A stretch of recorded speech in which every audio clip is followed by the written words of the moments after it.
나는 이렇게 엄격하고 능력 있는 상사다라는 것을 과시하려는 나르시시즘적 성향이 깔려 있다고 볼 수 있어요. 농담을 빙자해서 상대방의 자존감을 갉아먹는 거죠. 머리는 장식으로 달고 다니나 같은 인격 모독은 기본이고요. 왜 이렇게 멍청하냐며 폭언을 합니다. 여러분의 마음을 지키는 든든한 조력자, 마음의 것입니다.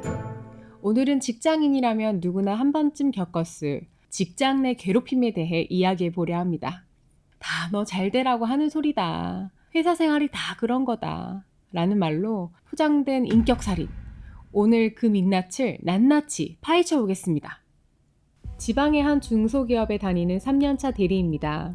저희 팀장은 모든 업무 지시와 피드백을 팀원 15명이 다 있는 단톡방에서만 합니다. 문제는 제 실수만 골라 공개 처형을 한다는 거예요. 어느 날은 제가 올린 보고서를 캡처해서 빨간 줄을 쫙쫙 그어 올리더니 이러더군요. A 대리, 초등학생 조카 있다더니 조카가 썼어? 머리는 장식으로 달고 다니나? 같은 인격 모독은 기본이고요. 제가 수정해서 올리면 자리로 찾아와 왜 이렇게 멍청하냐며 폭언을 합니다. 다른 팀원들이 다 보고 있는데 매일 아침 단톡방 알람 소리만 들리면 심장이 터질 것 같고 손이 떨립니다. 저 정말 그렇게 쓸모없는 사람인 걸까요? 제가 그만두는 게 맞는 걸까요?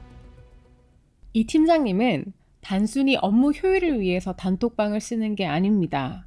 여러 사람들 앞에서 특정인을 깎아내림으로써 자신의 권위를 확인받고 싶은 바로 그 지배 욕구가 아주 강한 타입이죠. 결국 자기 마음대로 이걸 흔들어야지 속이 시원한 사람이에요. 직장에 한 명씩 꼭 있죠. 저도 상담을 할 때 이런 경우들을 종종 듣곤 하는데요. 공개적인 장소를 택하는 이유는 나는 이렇게 엄격하고 능력 있는 상사다라는 것을 과시하려는 나르시시즘적 성향이 깔려 있다고 볼 수 있어요. 우리 사연자님을 희생양 삼아서 같이 일하는 다른 팀원들한테 나한테 찍히면 이렇게 된다라는 공포 정치를 펼치고 있는 겁니다. 사연자님, 우선 이건 명백히 직장 내 괴롭힘이에요. 이런 경우에는 아주 철저하게 잘 대처를 해야 되는데요. 우선 첫 번째, 지금부터 그 방에서 감정을 철저히 빼세요.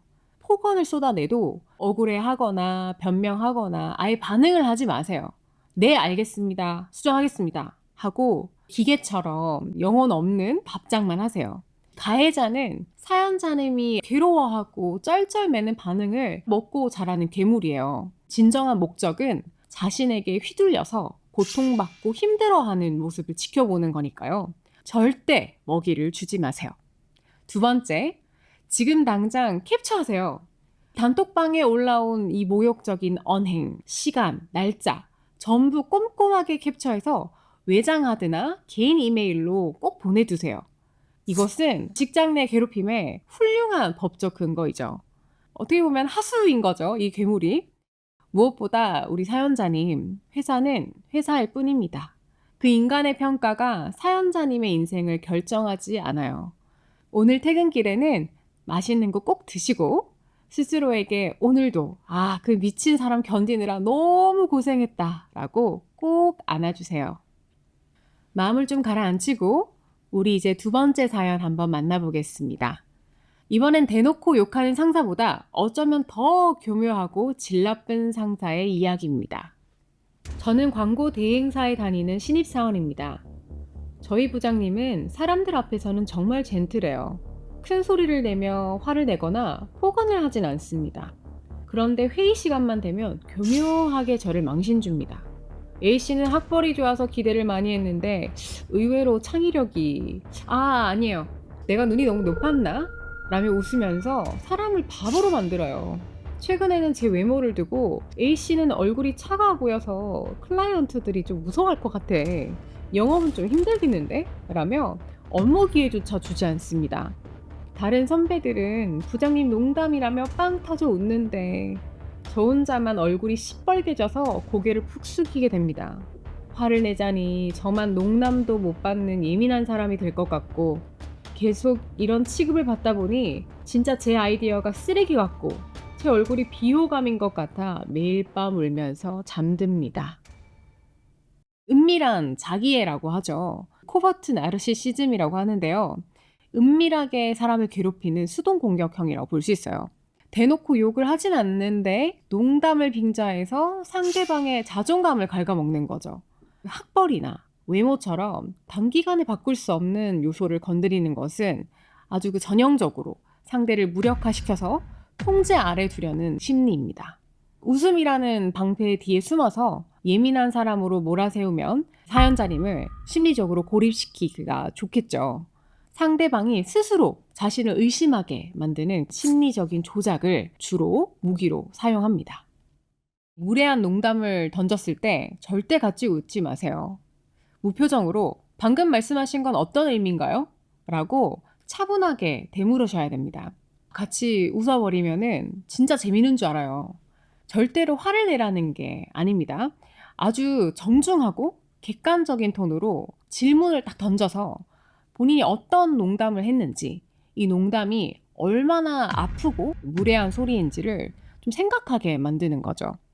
아마 사무실 모두가 숨죽이면서 눈치를 막 보는 그런 불편한 상황이 생길 수도 있어요. 하지만 괜찮습니다. 내가 마음 상처받고 계속해서 이런 상황이 반복되는 것보다는 이 어색함을 이 가해자, 자기 자신이 직접 견디게 내버려 두는 거예요. 그렇다면은 이 나르시시스트가 쉽게 나를 공격하지 못하는 좋은 방어책이 될 수 있습니다. 또한 이런 위기가 있을 때 기회로 삼을 수 있는 지혜도 필요합니다. 물론 이 부장님이 선을 넘고 공개적으로 망신을 준 것은 확실히 잘못된 거예요.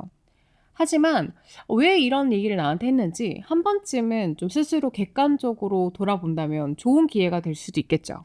사연자님은 클라이언트와 이 대화가 굉장히 중요한 직군에 종사하고 계신데요. 우리 사연자님의 평소 표정, 말투, 그리고 사람을 대하는 애티튜드 그 자체가 매우 중요한 업무 역량이 될 수 있겠죠. 본의 아니게 긴장해서 짓고 있는 그 굳은 표정이나 아니면 좀 딱딱한 나의 태도가 다가가기가 좀 힘든 사람인가? 이런 인상을 줄 수도 있어요. 그래서 내 귀책 사유가 조금이라도 있는 건 아닌지 오히려 자기 점검해보는 어떤 좋은 기회로 삼는 거죠. 나를 자책하기 위한 것이 아니라 상대방에게 공격당할 빌미를 주지 않기 위한 아주 단단한 방패를 만드는 과정입니다.